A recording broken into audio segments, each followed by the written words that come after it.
पंढरपूर पासून अवघ्या 15 मिनिटांच्या अंतरावर पंढरपूर करकंब रस्त्यावर धोत्रेज ग्रँड प्रायव्हेट लिमिटेड घेऊन आले आहेत पंचतारांकित सुविधांनी युक्त हॉटेल ग्रँड। तसेच पुणे मुंबईच्या धर्तीवर सर्व सुविधांनी युक्त hotel Shreyas restaurant, veg non veg permit room बार, प्रशिक्षित कुक व होस्टिंग सेवा। हॉटेल ग्रँड मध्ये उपलब्ध आहेत 50 एसी रूम्स, 3500 स्क्वेअर फुटाचा सुसज्ज बकवेट हॉल, भव्य एसी सूट्स, टेरेस गार्डन, भव्य लॉन आणि चेंजिंग रूम सहित स्विमिंग टँक, प्रशस्त पार्किंगची सुविधा। पंढरपूर नजीक असलेल्या हॉटेल ग्रँड या सुसज्ज आणि पंचतारांकित सुविधांनी युक्त hotel grand, hotel Shreyas restaurant, veg non veg permit room बार, पंढरपूर करकंब रोड। संपर्क 0180 24 22 45।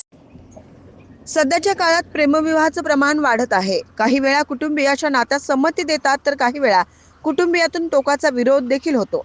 आता नाशिकमध्ये अशाच प्रकारातून भयंकर घटना घडली। एक युवती आंतरजातीय प्रेमविवाह करण्याच्या तयारीत होती, मात्र तिला तिच्या आईनं विरोध केला। संतापलेल्या लेकीनं आईचं राहतं घरच पेटवून दिलं। या प्रकरणी मुलीच्या प्रियकरासह त्याचे आई वडील आणि मुलीच्या वडिलांच्या विरोधात आडगाव पोलिसात गुन्हा दाखल झालाय। महिलेनं दिलेल्या तक्रारीनुसार जत्रा हॉटेल परिसरातील एका इमारतीत मुलीनं तिच्या प्रियकरासह त्याच्या कुटुंबियांना घरी बोलावलं होतं। आंतरजातीय विवाहाबाबत त्यांच्यात बोलणी होणार होते। यावेळी त्यांच्या सोबत आईपासून विभक्त राहणारे मुलीचे वडील देखील होते, मात्र या आंतरजातीय विवाहास मुलीच्या आईचा कडाडून विरोध होता। आईनं आंतरजातीय प्रेमविवाहाला विरोध करताच मुलीचा राग अनावर झाला। तिनं रागाच्या भरात दुचाकीवरून प्लास्टिकच्या बाटलीतून आणलेलं पेट्रोल काढलं। प्रियकर, त्याचे आई वडील आणि स्वतःच्या वडिलांसमोरच कपाटातील साहित्य आणि कपडे बाहेर काढले आणि त्यात पेट्रोल टाकून आग लावली। अचानक भडका उडाला आणि घरातील फर्निचर, कपडे, खिडक्यांचे पडदे, संसारोपयोगी वस्तू जळून मोठं नुकसान झालं, अशी माहिती पोलिसांनी दिली आहे।